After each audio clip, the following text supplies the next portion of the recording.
역세권 개발할 때 그거 하면 분양가 상한제 피하게 해줄게.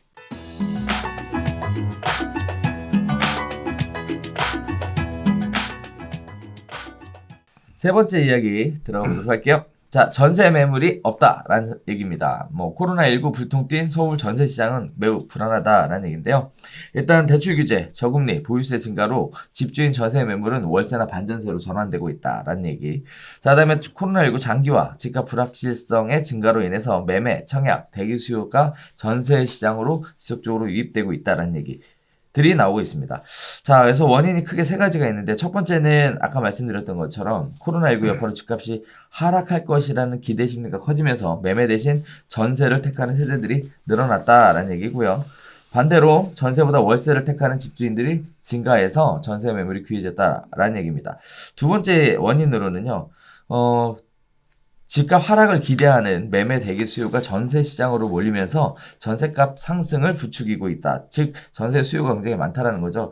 이런 부분들은 아무래도 로또 청약이 굉장히 영향을 미치는 것 같다. 이런 얘기가 있었고요. 자, 그다음에 세 번째는 주택 재출금이나 늘어난 보유세를 충당하기 위해서 집주인들이 반전세로 전환하는 부분. 이런 부분들이 결국은 공시지가 상승에 대한 보유세 부담, 코로나19, 장기화 집값 불확실성, 이런 부분들이 영향을 미쳐서 지금 전세가격 상승으로 연결되고 있다라는 건데, 사실 올해 초부터 전세가격 상승에 대한 얘기들은 계속적으로 얘기가 나왔었던 거예요.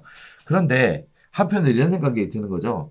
한편으로는 전세 가격이 매매 가격이 굉장히 많이 올라가 있는 상황에서 전세 가격이 어느 정도 받쳐줘야 시장이 좀 안정화되지 않을까라는 생각도 들고, 또 혹시 모를 매매 가격이 하락이 될 때에 대한 시장 충격도 좀 줄어들지 않을까라는 생각도 동시에 하게 되는데, 전세가 올라야 된다는 얘기예요? 아니, 또 오르기는 상황이 그렇다는 얘기지. 네.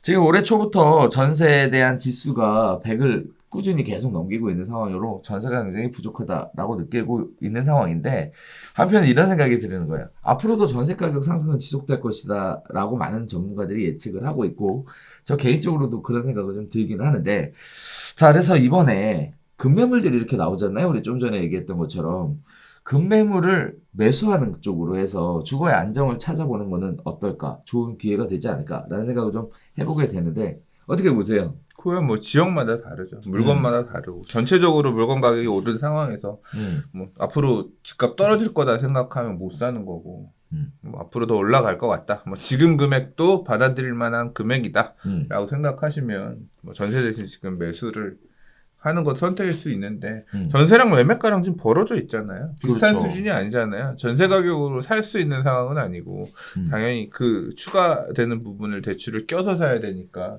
대출을 낀다는 건 15억 초과는 안 된다는 얘기지. 10억 초과까지는 아니더라도 이제 그 밑에 있는 구간에 있는 주택 소유자분들 입장에서도 감당할 수 있는 범위 내의 대출이냐 아니냐 이런 거에 따라서 조금 생각들이 다양하시겠죠. 자, 그래서 지금 전세 시장이 굉장히 불안하다는 이야기가 나오고 있습니다. 우리 첫 번째 이야기 나눴던 주제 중에 하나가 전세 시장이 이렇게 불안한 데에 대해서 지금 정부에서 어떤 정책을 내놓거나 뭔가 할 수 있는 것들이 사실상은 현재는 카드가 없는 상황. 전세 물건을 막 만들어낼 수 있는 방법이 없어요. 그러니까 저도 올해 보니까 그런 것 같아요. 전세 가격이 오른다, 떨어진다, 이거는 결과적으로 새 아파트가 얼마나 공급량이 많으냐, 적으냐가 가장 큰 영향을 주는 것 같아요. 새 아파트 공급량이 많으면 그 영향받는 지역들은 전세가가 하방 압력을 받을 수밖에 없어요. 무너져 내려. 그러니까 지금 전세 없다고 하는데 실제로 입주 물량 많은 지역 주변에 있는 기축들은 가격들 빠지고 있고, 그래서 기사들 한켠에 보면 전세 가격 급락. 지금 이번 주에는 픽을 안 했지만 우리 계속 얘기 나왔던 지금 전세 가격 가장 많이 떨어진 동네 어디예요? 과천. 과천 입주 물량도 막 계속 있는데 이제 청약 제도 관련해서 이제 오래 거주했어야 청약 1순위 된다고 하니까 과천 전세 가격들 빠진 얘기들 나오잖아요. 뿐만 아니라 강동구 입주 물량이 헬리오시티의 전세 가격 하방 을 낮추는데 전세 가격 내려가는데 영향을 끼치고 있다. 이런 얘기들도 있고. 그래서 일시적으로 그렇게 다 충격을 주는 것 같고요. 그런 물량이 없는 지역들 같은 경우는 전세 매물이 없다. 이런 얘기가 나와서 전세 가격이 굉장히 좀 핫하게 뜨거운 그런 이슈인 거고. 음. 그래서 올해는 뭐 이런 식으로 가다가 올해도 입주 물량들이 없는 건 아니기 때문에 가겠지만 올해 경기도는 입주 물량이 상대적으로 전년도 전전년도 대비 적기 때문에 전세 가격이 계속 이렇게 강세일 것 같고. 근데 서울 같은 경우는 내년이 문제죠. 내년에 입주 물량이 진짜 적으니까 전세 가격이 좀 심각하게 불안한 지역들이 많이 있을 거고 내후년 그 다음 해에 물량들이 많이 다시 회복돼서 늘어나게 되면 또 전세 가격은 안정화될 수 있다고 봐요. 이거는 그러니까 이 전세 가격 부분은 정책적으로 뭘 어떻게 건드린다고 결국 그게 물량을 갑자기 많이 만들어낼 수가 없으니까 뚝딱 나오는 게 아니기 때문에 뭐 정책적인 게 그래서 이제까지 뭐 임대차 대책 이런 거 보면 그런 거 아니에요. 전세자금 대출을 해드리겠습니다. 라든가 뭐 이제 그런 식의 어떤 금융대책 이런 쪽으로 나왔지 공급을 만들 수는 없는 거잖아.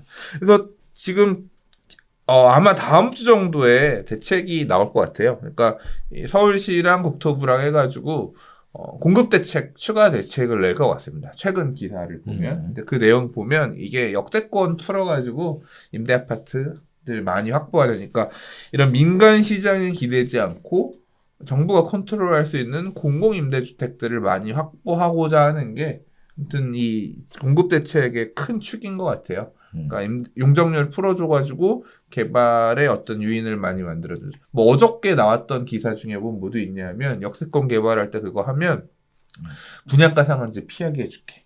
뭐 이제 이런 옵션까지 줘서 그러니까 임대 아파트를 공공 임대 아파트를 많이 줘. 그리고 니들이 하면 우리가 못 믿으니까 사업 시행자를 니들이 하지 말고 LH나 SH에 줘. 그런 조건이면 뭐 분양가 상한제도 피하게 해줄게. 뭐 이제 이런 내용을 포함한 공급 대책이 다음 주에 나올 것 같다 이런 기사도 있었거든요.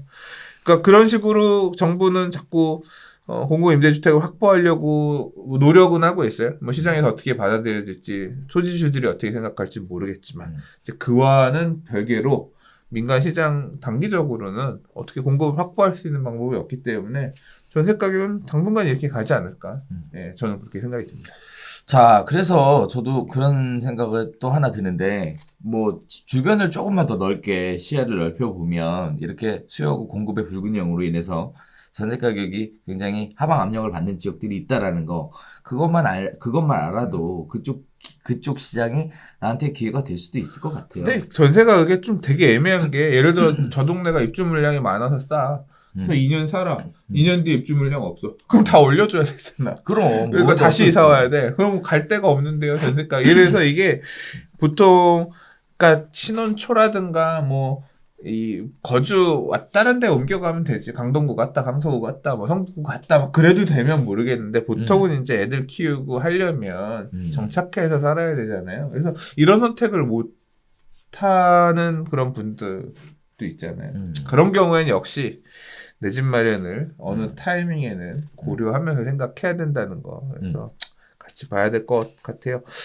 그리고 결국 또 지금 좀 전에 정책적인 얘기를 했는데 이렇게 전세 가격이 올라가는 걸 정부가 어떻게 막을 수가 없잖아요. 뭐 만약에 이렇게 물량이 없어서 그런 현재는 못하죠. 뭐 그러면 이제 할 수 있는 게 그것이 아까 우리 처음에 얘기했던 임대료를 강력하게 규제하는 임대사업자를 강제하거나 또는 뭐 이제 유도하거나 아니면 뭐 계약갱신 청구권이라든가 전월세 상한제 등을 토대로 해서 민간 시장에 공공이 굉장히 강력하게 압박하는 이제 이런 걸로 자꾸 가고자 하는 거죠, 정부도. 그렇죠. 예, 근데 너 돈 조금만 벌어하면 임대인 입장에서 싫지. 그러니까 민간의 공공의 갈등도 뭐 어느 정도 예견되어 있을 수밖에 없는 계속 싸울 것 같습니다. 그러니까. 자, 그래서 전세 시장 불안이 계속 커지고 있는 가운데 서민들의 불안도 굉장히 늘어나고 있는 것 같습니다. 아무튼 현명한 방법과 대책들을 마련해서 이러한 부분들이 심각한 고통으로 연결되지 않게끔 잘 이쪽 저쪽에서 잘 만들어 주셨으면 하는 바람이 있습니다. 네.